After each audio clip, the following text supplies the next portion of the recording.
outras palavras, quer dizer, ele vai fazer do cortiço carioca, não é, uma espécie de palco teatral onde ele vai exibir, mostrar, denunciar todas as dificuldades de convívio social que existem dentro de um determinado modelo econômico de desenvolvimento.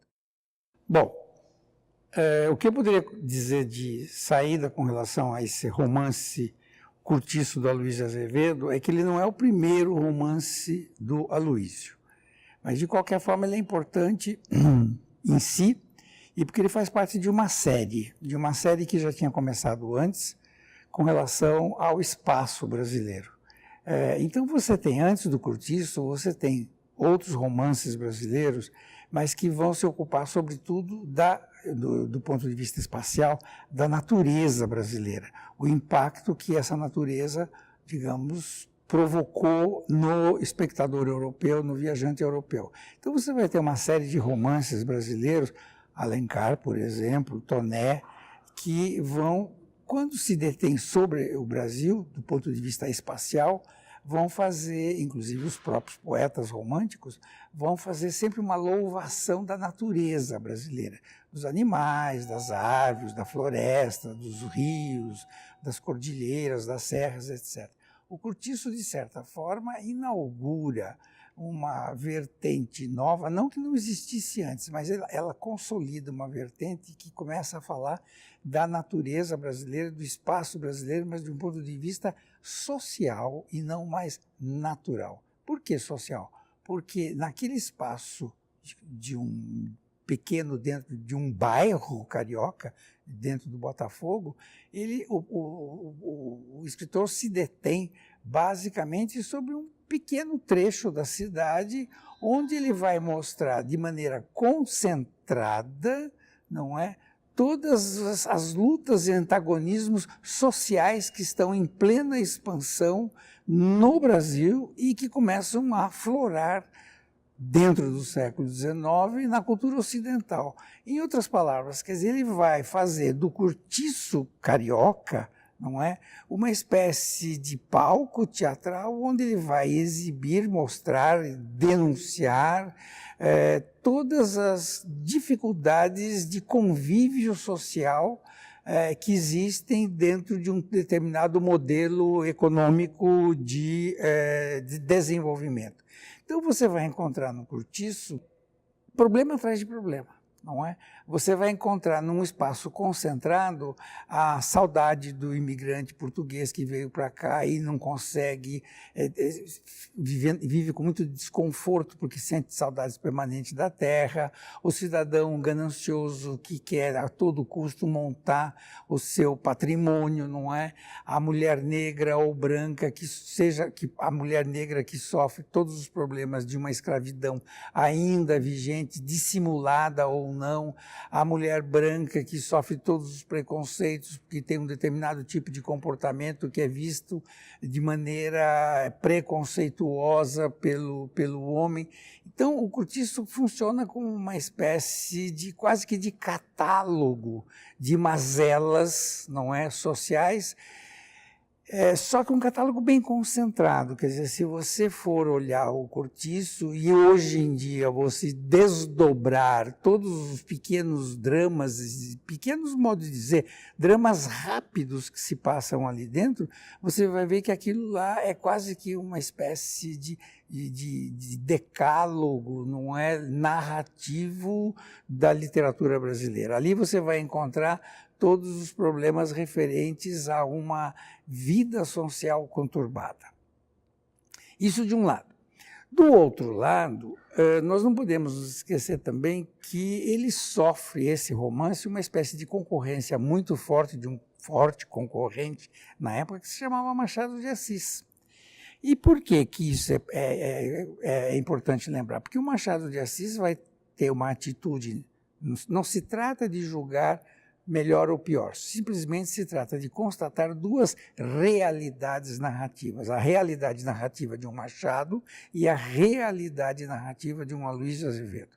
Enquanto o Aloysio prefere se voltar para esse mundo externo, conturbado, conflituoso, problemático, o Machado faz a mesma coisa, só que num plano mais íntimo, não é? Quer dizer, a conturbação, a perturbação, o desconforto, o irregular, o imprevisível vai se dar num plano mais, digamos, psicológico do que sociológico.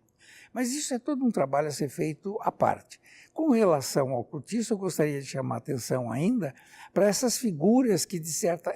funciona, às vezes eu fico pensando, que funciona como uma espécie de receituário. Quer dizer, o bom romancista brasileiro vai ter que se preocupar com esses assuntos. É claro que isso ele jamais pensou, ou jamais, não existe um documento que diga isso, é mera especulação. Mas quando você lê o Curtiço, você vê que ali a quantidade de questões que ele levanta, de maneira muito breve, muito sumária, às vezes através de uma fala, não é? Através de uma observação, você vai ver que são questões que ele levanta que vão alimentar toda uma literatura que vem depois.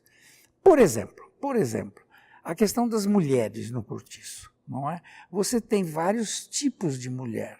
E ali você vai ter desde uma Bertoleza, que é a escrava, que é uma escrava, uma mulher negra que funciona como um animal de carga, que é uma personagem inteiramente animalizada pelo narrador, e em contraposição a essa Bertoleza, que é uma mulher de cor, que é uma mulher simples, suja, grossa, mal cheirosa, burro de carga, você tem a figura extraordinária de uma Rita Baiana, que é uma jovem mulata e que faz parte dessa mitologia da mulher mulata brasileira e que é, inclusive, sempre o sinônimo do desfrute sexual.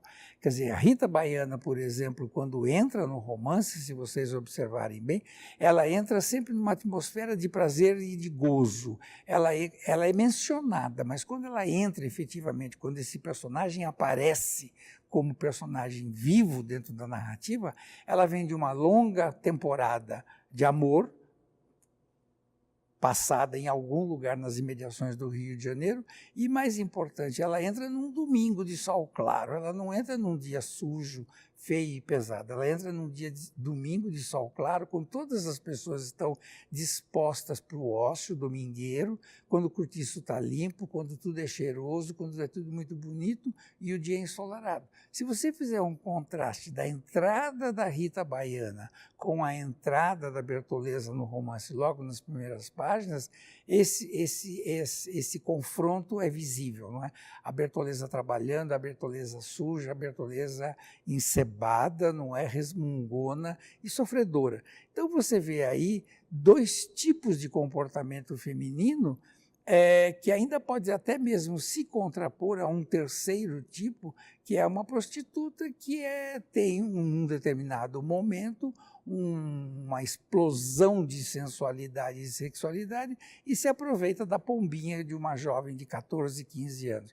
Então, são 4 tipos de mulher que só isso já dá, digamos assim, um roteiro extraordinário para psicólogos e psiquiatras. Não é? Você encontrar, por exemplo, a Leonie, que é a afrancesada, que num momento de pulsão sexual irresistível, praticamente que deflora, só não deflora porque ela não dispõe dos instrumentos necessários, mas ela praticamente deflora uma menina de 14, 15 anos.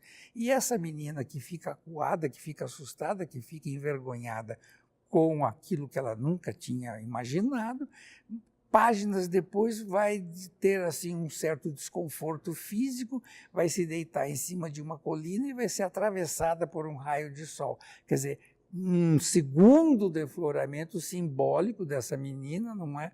Porque não, quer dizer, as condições do tempo também não permitiam ir muito ali. De qualquer forma, o que é importante lembrar é que, para resumir, eu vejo o romance assim como uma grande condensação de tópicos sociais que ainda mereciam a atenção do romance brasileiro e que